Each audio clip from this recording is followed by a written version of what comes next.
Kevin Bennett stepped closer to me in the courthouse hallway, close enough that I could smell his expensive cologne, the kind he only wore on days he wanted to feel powerful. "Today is the best day of my life," he said, his voice low and confident. "I am taking everything from you." He smiled as if the outcome had already been written. Behind him stood Sophie Lane, his assistant, his lover, his victory trophy. She did not say a word. She did not have to. Her smile did it for her, sharp, certain, cruel. People walked past us, lawyers, clerks, strangers with their own quiet disasters. No one paid attention to the small war unfolding in that narrow hallway. Kevin straightened his jacket and looked down at me the way a man looks at something already owned. "The condo is mine. The accounts are mine. You should have taken the settlement when you had the chance." I said nothing. That silence irritated him more than tears ever could. He wanted fear. He wanted begging. He wanted proof that I was already defeated. Instead, I stood there calm, hands folded, eyes steady. "You always were quiet, Laura," he continued, almost laughing. "Quiet women lose in court. My lawyer is a shark. Yours looks like he should be retired." Sophie shifted her weight and crossed her arms, flashing the bracelet on her wrist, the one he bought with money he thought I would never trace. Kevin leaned in one last time. "After today you will have nothing, no home, no leverage, no future." That was when my lawyer stepped beside me. Mr. Harold Whitman did not raise his voice. He did not rush. He simply asked me one question. "Did you bring everything we discussed?" I looked at Kevin for the first time and met his eyes. "Yes," I said, "exactly as you asked." Mr. Whitman nodded once. Then he turned slightly toward Kevin and spoke calmly. "In that case," he said, "I suggest you prepare yourself. Today will be educational." Kevin laughed. He had no idea the lesson was about to begin. Laura Bennett was never the kind of woman who filled a room with noise. She filled it with order. For most of her life, she worked quietly behind the scenes, making sure numbers lined up, bills were paid, and problems were solved before anyone else even noticed they existed. That was how Kevin had always seen her: useful, reliable, invisible.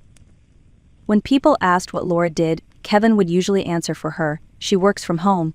She does some accounting. Nothing big." The way he said it made it sound small, unimportant, easy. In reality, Laura handled financial records for 3 small companies, all from a laptop at the dining room table. She was the one who remembered tax deadlines, insurance renewals, and mortgage schedules. She was the reason their life ran smoothly even when Kevin forgot things. But because she did not wear heels to work or talk loudly about her achievements, Kevin assumed she had none. After their marriage, Laura had put her career on pause to support his. She moved when he needed to relocate. She took on more freelance work so he could chase promotions. She believed in teamwork, even when the work was uneven. Kevin mistook her patience for weakness. At dinner parties, he would joke that he was the provider and Laura was the house manager. People laughed. Laura smiled. No one asked who actually tracked the money or who made sure they stayed out of debt. Quiet people often see the most because they spend more time listening than talking. Laura noticed when Kevin started coming home later. She noticed when expenses went up without explanation. She noticed when affection was replaced by distraction. But she did not accuse, she observed. And in those small silent observations, the real story of their marriage was already being written. The day everything changed was not dramatic. There was no shouting, no slammed doors. It was a quiet, rainy Tuesday, the kind of day that made the whole apartment feel smaller and heavier. Laura was standing in the bedroom holding one of Kevin's suit jackets. He had left it draped over a chair, wrinkled and forgotten. She planned to take it to the cleaners, just like she always did. Out of habit, she checked the pockets. Kevin had a way of stuffing important things everywhere: business cards, flash drives, receipts. Laura had learned long ago that if she did not check, something important would be lost. Her fingers brushed against a folded piece of thick paper in the inner pocket. At first she assumed it was another business card. She unfolded it carefully. It was a receipt from a luxury jewelry boutique downtown. The total made her sit down on the edge of the bed. $5,000. The date was yesterday. The time was 2:30 in the afternoon. Yesterday at 2:30, Kevin had texted her saying he was buried in meetings and would be home late. He had promised they would watch a movie together that night. Instead, he had been buying jewelry. Her heart did not race. Her hands did not shake. What she felt was colder than panic. Laura picked up her phone and opened social media. Kevin had mentioned his new assistant once. Sophie Lane, young, organized, always cheerful. It took less than 2 minutes to find her public profile. The most recent photo showed a perfectly manicured hand holding a glass of champagne inside a luxury car. On her wrist was a gold bracelet with a blue stone. The caption read, "Best night of my life." Laura did not need any more proof. In that quiet bedroom, surrounded by the life she thought she had built, something inside her finally went still. The marriage was over.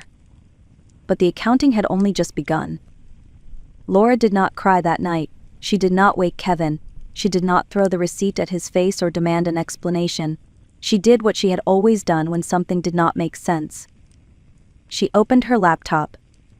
Emotions create noise, numbers create clarity. That had been her rule since her first accounting class. She created a new file and named it something only she would ever see: balance. Then she began to work. She logged into their shared financial accounts first: credit cards, savings, mortgage payments. Kevin had always believed she did not pay attention to those things. He thought money just appeared when needed. Laura pulled every statement from the last 3 years. She saw patterns immediately: small charges at first, restaurants, rides, gifts, then larger ones, hotel bookings, travel, jewelry, all during the times Kevin said he was out of town for work. The math did not match his salary. Next, she checked her own records, transfers she had sent Kevin every month to help cover household expenses. In the memo line, she had always written simple notes like rent or mortgage or utilities. It had never meant much to her at the time. Now it meant everything. She created tabs, one for income, one for expenses, one for gifts, one for Sophie. Slowly a picture formed, not an emotional story, a financial one. Kevin was not just cheating on her. He was financing another life. Every dollar he spent on Sophie came from money Laura had helped earn or carefully saved. Their future was being used to decorate someone else's present. Laura leaned back in her chair and looked at the screen full of numbers. This was not about heartbreak anymore. This was about restitution. For the next several weeks, Laura lived in 2 different worlds inside the same apartment. In front of Kevin, she was the same quiet wife he had always known. She cooked dinner. She asked how his day went. She nodded when he talked about meetings and travel plans. She even smiled when he pretended to care. Kevin never noticed anything was wrong. In his mind, Laura was exactly where he had left her, in the background. But when he left for work or fell asleep beside her, Laura became someone else. She turned the small storage room off the kitchen into a private office. That was where she spread out bank statements, receipts, and spreadsheets. That was where she followed the trail of money Kevin had never bothered to hide properly. The condo was the first thing she checked. Years earlier, Laura had received a large inheritance from her grandmother. Kevin had convinced her to put it toward their down payment. He told her it was easier if it went through his account. She had trusted him. Now she traced every dollar. The money had come from her inheritance. It went to Kevin's account, then straight to the developer. The amount matched exactly. Not a cent of it had come from Kevin. The mortgage was no different. Every month Laura transferred the payment to Kevin so he could press the final button himself. She thought she was supporting his pride. In reality, she was building her own proof. Next came the spending. Flights, hotels, jewelry, restaurants, all for Sophie, all paid with family money. Then Laura saw something that made her blood run cold. Large transfers to betting sites, thousands at a time, always after Kevin got a bonus or closed a deal. He was not just careless. He was reckless. By the end of the month, Laura had something far more powerful than anger. She had evidence. And Kevin had no idea the clock was already running out. Laura did not choose the first lawyer she found. She chose the one who understood strategy. A colleague from her old firm gave her a name: Harold Whitman, an older man, quiet, precise, known for never taking cases he could not win. His office was small and lined with heavy books. There were no motivational posters or fake smiles, just shelves of law and the smell of old paper. Laura placed her folder on his desk and began to speak. She did not cry. She did not complain. She told him what happened the way she would explain a financial report, step by step, dollar by dollar. Whitman listened without interrupting. When she finished, he opened the folder and started reading. Minutes passed in silence. He turned pages, studied numbers, compared dates. Finally, he looked up. "You did not come here for sympathy," he said. "You came here to finish something." Laura nodded. He closed the folder slowly. "You have enough here to walk away with everything that is rightfully yours, possibly more, but only if we do this correctly." "What do we do?" Laura asked. "We let him think he has already won," Whitman replied. "We let him talk. We let him show who he really is. And when the time is right, we place the truth in front of the court." Laura felt something she had not felt in weeks. Control. For the first time since the receipt, the future no longer looked dark. It looked precise. Kevin arrived at the courthouse as if he were walking into a celebration instead of a divorce hearing. His suit was tailored, his hair was perfect. He wore the confident smile of a man who believed the story would end exactly the way he wanted.